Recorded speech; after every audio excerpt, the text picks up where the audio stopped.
সকালবেলা ফার্মে গিয়ে দেখি জলের পাইপের যে কলটা আছে ওটা নেই, আর পুরো ট্যাঙ্কি ফাঁকা, আর পাইপটা দেখি বাইরে পড়ে আছে। তো এটাকে মনে হচ্ছে পিকটা ভেঙে ফেলেছে, তো এটাকে আঠা দিয়ে আপাতত সেট আপ করে দিলাম। কালকে যে পিকের বাচ্চাগুলোর জন্য যে নতুন চৌবাচ্চাটা বানিয়েছিলাম খাবারের জন্য, ওই চৌবাচ্চার মধ্যে দেখি ছোট্ট বাচ্চাটা গিয়ে বসে আছে। কি জানি আর কি করা যায়, বড়গুলো তো আর চড়তে পারে না। এরপরে স্নান করে এদের খেতে দিয়ে আমি চলে গেলাম এখন মুরগির ফার্মে।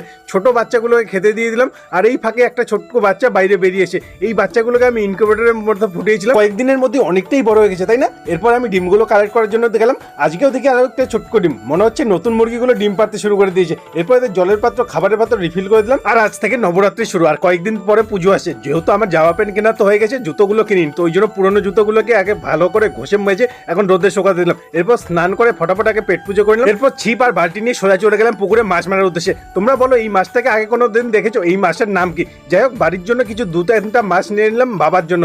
এরপর মা মাছ কাটতে শুরু করে দিল, আর আমি চলে গেলাম প্যান্ডেলে গিয়ে দেখি আজকে ত্রিপল লাগানোর কাজ চলছে। আর এখানে ফ্রেমগুলো অলরেডি এখনো ফাঁকাই পড়ে আছে, সব জায়গায় প্যান্ডেল হয়ে গেছে। আমাদের প্যান্ডেল বা কবে হবে মিস্ত্রিকে জিজ্ঞাসা করলাম, বললো 6ষ্ঠীর দিন কমপ্লিট হয়ে যাবে। যাই হোক, আমাদের কাজ তো করতে হবে। তো এখন রিসিভ নিয়ে সোজা চলে গেলাম বাজার কালেকশনের উদ্দেশ্যে। আজকে মোটামুটি অর্ধেক বাজারের কালেকশনটা কমপ্লিট করেই ফেললাম। ফাইনালি আজকের মতো অনেকটাই পরিশ্রম হয়ে গেছে। এখন ভাইগুলো মিলে সিঙ্গারা খাওয়ার পালা। 5 টাকাতে আমি 2টো করে সিঙ্গারা নিয়ে নিলাম। এই সিঙ্গারাগুলো খেতে মজাই আলাদা, আর সাথে যদি লঙ্কার আচার থাকে তাহলে তো কথাই নেই।